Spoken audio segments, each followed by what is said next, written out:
श्रीमती सोना देवी जी की पुण्य स्मृति में श्री विनोद सेठी, श्री दिवस, श्रीमती रश्मि सेठी, श्री आनंद, श्रीमती नीनू सेठी, श्रीमती चांदनी, श्री अभिषेक पाटोदी, श्रीमती शिवांगी, श्री सौरभ छावड़ा, चिरंजीवी दक्ष, कुमारी अमायरा, चिरंजीवी अरहम, कुमारी शरण्या एवं समस्त सेठी परिवार दीमापुर एवं कोलकाता।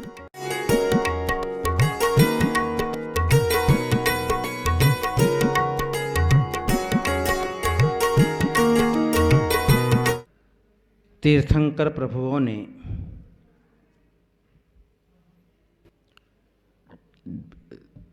दिव्य ध्वनि के माध्यम से हमें कर्म का पाठ पढ़ाया है, कर्म का उपदेश दिया है। संसार में सज्जन पुरुष ईमानदार होता है, लेकिन इससे भी ज़्यादा ईमानदार कर्म है। कर्म सबसे ज़्यादा ईमानदार है। एक बार आपका तराजू फेल हो जाएगा, लेकिन कर्म कभी फेल होने वाला नहीं है। मुनि हो या श्रावक हो, ज्ञानी हो या अज्ञानी हो, पंडित हो चाहे मूर्ख हो, युवा हो वृद्ध हो, दुनिया में कोई भी हो, वह कर्म किसी के साथ में भी पक्षपात नहीं करता है। जीव जैसा कर्म करता है वैसा ही उसे अपने जीवन के अंदर फल मिलता है।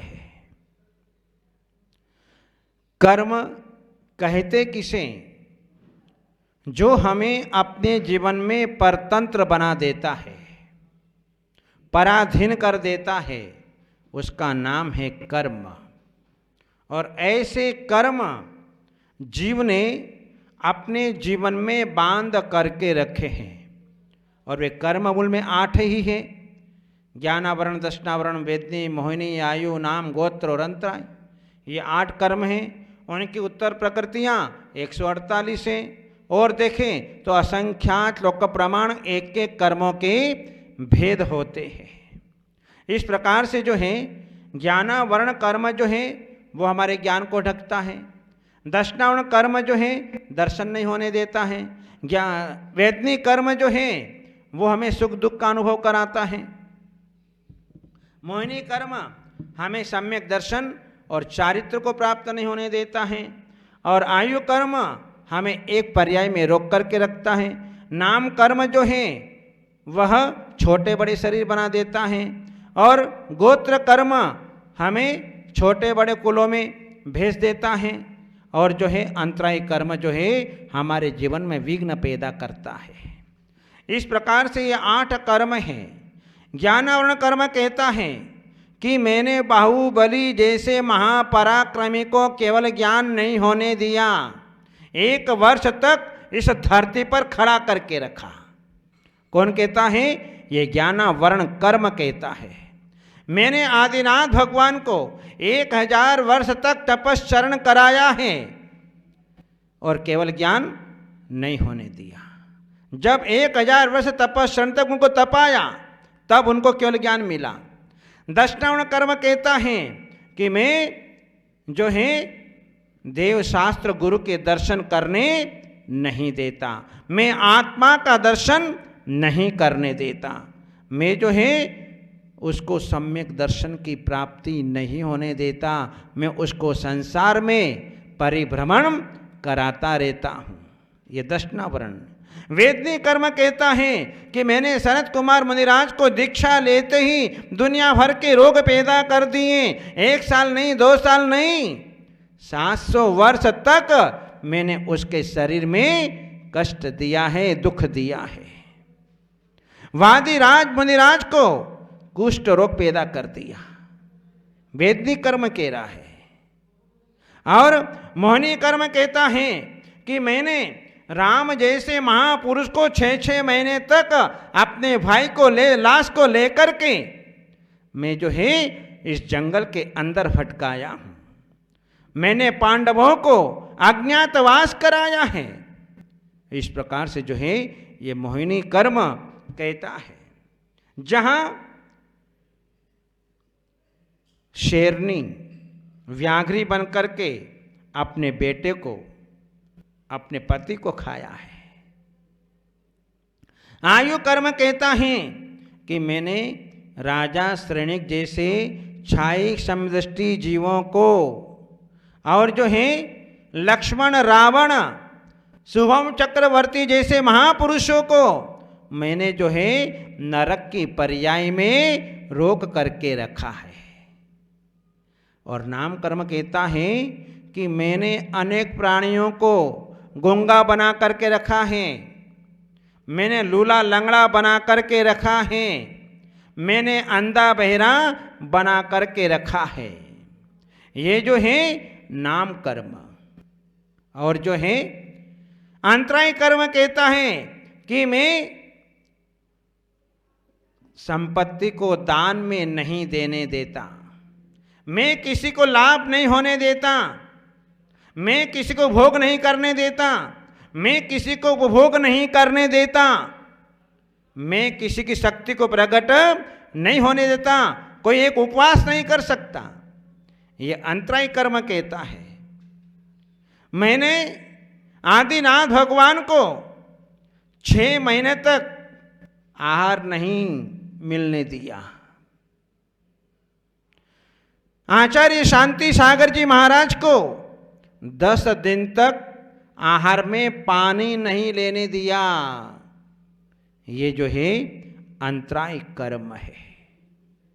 ये कर्म इंसान को अपने जीवन में कैसे कैसी अवस्थाओं का अनुभव कराता है। इंसान ने जैसा कर्म किया है वैसा ही फल उसे अपने जीवन के अंदर भुगतना पड़ता है। इंसान को अपने जीवन में जो कुछ मिला, सुख मिला, दुख मिला, पुण्य मिला, पाप मिला, महन मिला, गाड़ी मिली, जो कुछ भी मिला वह सब कर्म से मिला। अनुकूलता मिली, प्रतिकूलता मिली तो कर्म के कारण मिली। जीवन में कुछ भी नहीं मिला वो भी कर्म है। मुझे जो चाहिए था मुझे नहीं मिला, धन वैभव सुख शांति कुटुंब परिवार नहीं मिला तो ये भी कर्म इसमें कारण है। मुझे मान मिला, अपमान मिला, मुझे आदर अनादर मिला, मैं रोगी निरोगी बना, कर्म ने सभी को हंसाया, सभी को रुलाया, सभी का व्यापार छीना, सभी को आजीविका दिलाई। ये सब कर्म। कर्म के बिना पत्ता तक नहीं हिलता है। कर्म ने ही मुझे समुद्र में गिराया, कर्म ने ही मुझे जो है समुद्र से पार कराया, कर्म ने ही मुझे नारकी बना दिया, कर्म ने ही मुझे तिरंच बना दिया, हाथी घोड़ा बैल बंदर आदि जो है पर्यायों को प्राप्त करा दिया। और कर्म ने ही मुझे ऊंचे ऊंचे पद पर प्राप्त करा दिया। ये सारा कर्मों का खेल है। कर्म के अनुसार सभी को अपना अपना फल मिलता आया। कर्म स्वयं के द्वारा किए हुए हैं, कर्म को किसी ने नहीं किया। कर्म के जिम्मेदार हम स्वयं हैं। हम अपने जीवन में ही कर्म को अपने जीवन के अंदर भोगते हैं। कृष्ण का जेल में जन्म करवाया और पांडवों को अज्ञातवास कराया, राम को 14 वर्ष तक वनवास में भटकाया, सीता को मैंने कष्ट दिलाया। ये नाना प्रकार के जीवों के अपने अपने कर्म हैं, जिसके कारण इंसान अपने जीवन में कर्म के अनुसार ही सब कुछ प्राप्त करता है। आज हम भगवान का अभिषेक कर रहे हैं, ये भी हमारा कर्म कारण है। हम साधु संतों के हाथ में ग्रास रख रहे हैं, ये भी हमारा कर्म है। आज हम साधु संतों की वैयावृत्ति कर रहे हैं, ये भी हमारा कर्म है। आज हम उपकार परोपकार कर रहे हैं, ये भी हमारा कर्म है। कर्म के बिना कुछ नहीं हो सकता है। और कर्म के द्वारा ही मैंने सुदर्शन सेठ को सूली पर चढ़ा दिया, मैंने सीता की अग्नि परीक्षा करा दी। ये कर्म के जिम्मेदार हम सब अपने अपने हैं। जहां कर्म जीव करता है, या तो व्यक्तिगत करता है या फिर सामूहिक रूप में करता है। यदि सामूहिक में कर्म किया जाता है तो सामूहिक रूप से कर्म उदय में आता है। आज जो है बड़े बड़े धार्मिक अनुष्ठान होते हैं, जहाँ साथ में बैठ कर के पूजा पाठ विधि विधान यज्ञ हवन आदि करते हैं, ये सामूहिक पुण्य है। और जहाँ हम व्यक्तिगत अकेले बैठ कर के पूजा पाठ कर रहे हैं, तो हम व्यक्तिगत रूप से कर्म का बंद करते हैं।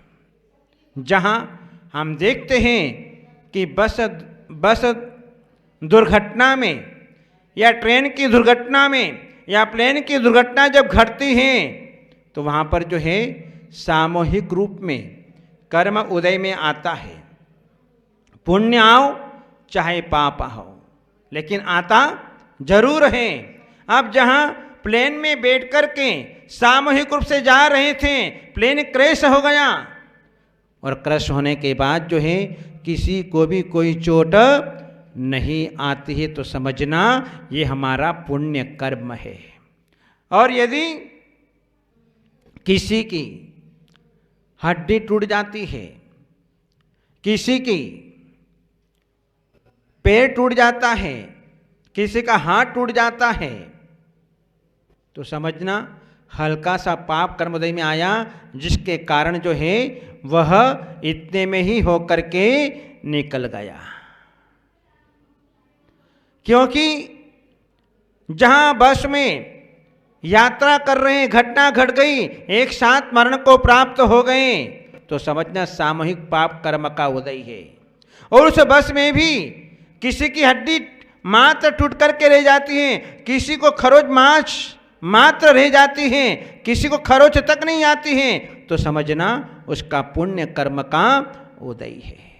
तो ऐसे पुण्य पाप कर्म के द्वारा जीव का जो है अपना जीवन सतत निरंतर चलता रहता है।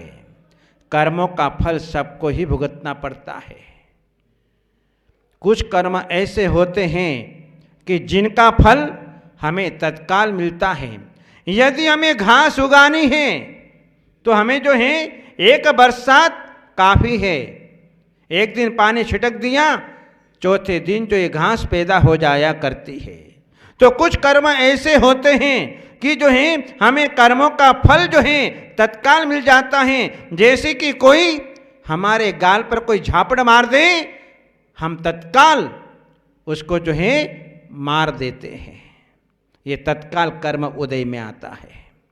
कुछ कर्म ऐसे होते हैं कि जो है एक वर्ष के बाद में उदय में आते हैं।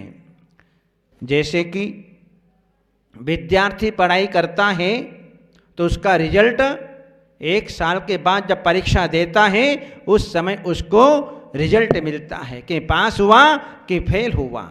उसी प्रकार से कुछ कर्म ऐसे होते हैं कि एक वर्ष के बाद में उदय में आते हैं, और कुछ कर्म ऐसे होते हैं कि जो भव भवांतर तक साथ में जाते हैं।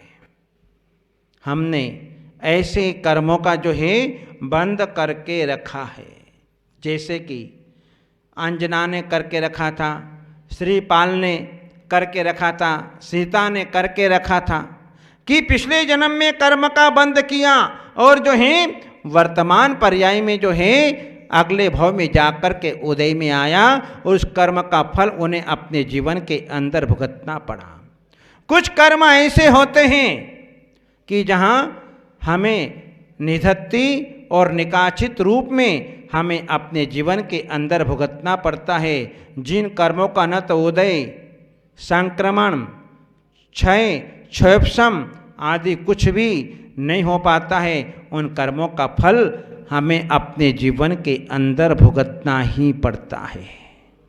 पंचम काल के अंदर पुण्य पाप का फल मिलता है। कब मिलता है?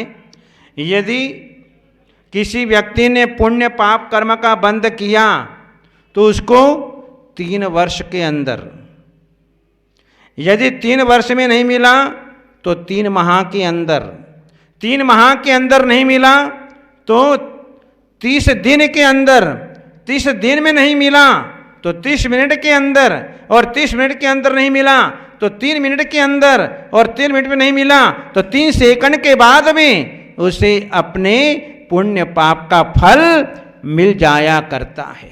जैसे कि चतुर्थ काल में ऐसी घटनाएं घटी हैं, पंचम काल में भी घटी हैं कि जहां पति पत्नी विषयों का सेवन कर रहे थे और जो है राज सेवक के द्वारा सूचना मिली कि नगर के अंदर मुनिराज पधारे हैं, तो राजा के मन में भाव आया कि मैं मुनिराज को आहारदान देऊं, और जो है उन विषयों को छोड़ करके और जो है शुद्ध वस्त्र धारण करके स्नान करके जो है वह अपने राजमहल के द्वार पर जाकर के खड़ा हो गया और मुनिराज का पड़गाहन कर लिया। मुनिराज का पड़गाहन कर लिया। इधर जो है रानी ने निंदा की कि इस समय जो है ये नंगा यहाँ पर कहाँ आ गया, मुझे तो विषयों का सेवन करना था। ऐसी जो है मुनिराज की निंदा की। तत्काल शरीर के अंदर कुष्ठ रोग पैदा हो गया। उस कुष्ठ रोग के कारण उसके शरीर से इतनी दुर्गंध निकलती थी कि कोई भी व्यक्ति वहां पर खड़ा नहीं हो सकता था, सब उससे दूर भागते थे। इसलिए उसका नाम दुर्गंधा पड़ गया। उसके शरीर से दुर्गंध आने लगी। 2 प्रकार के प्याले हैं, एक अमृत का प्याला है और एक विष का प्याला है। विष का प्याला अनजाने में ही पिया जाता है। जानबूझकर कोई भी नहीं पीता, फिर भी फल तो मिलता है। साइनाइड को जीभ पर कैसे भी रखो, लेकिन उसका फल, उसका असर उसके जीवन में आता ही आता है। बिजली के प्लग में यदि आप जानबूझ करके अंगुली डालो तो झटका लगेगा ही लगेगा। इस प्रकार से कर्म कैसे भी हो, चाहे जानबूझ के किए हो चाहे अनजान में किए हो, लेकिन फल तो उसको मिलेगा ही मिलेगा। जहाँ व्यक्ति जैसा कर्म करता है उसको हूबहू वैसा का वैसा फल मिलता है। ये तो हीरे का कांटा है। जिस प्रकार से हीरे का कांटा जरा सा भी ऊपर नीचे नहीं हो सकता, बिल्कुल मध्य में रहता है। इसलिए अपना किया हुआ कर्म अपने ऊपर ही आता है। जो जैसा कर्म करता है वैसा फल उसे अपने जीवन के अंदर भुगतना पड़ता है। इसलिए कर्म करते समय व्यक्ति अंधा हो जाता है, और जब कर्म फल उदय में आते हैं तो उसकी आंखें खुल जाती हैं, उसको होश आता है कि मैंने अपने जीवन में ऐसा कौन सा कर्म किया जिसके कारण आज मुझे अपने जीवन के अंदर ये कर्म भुगतना पड़ रहा है। इसलिए अपने जीवन में अच्छे कर्म करो और अच्छे कर्म करके अपने जीवन में अच्छे फल प्राप्त करो। इन्हीं मंगलमय भावनाओं के साथ बोलिए गुरुदेवाचार्य श्री अजीत सागर जी महाराज की जय।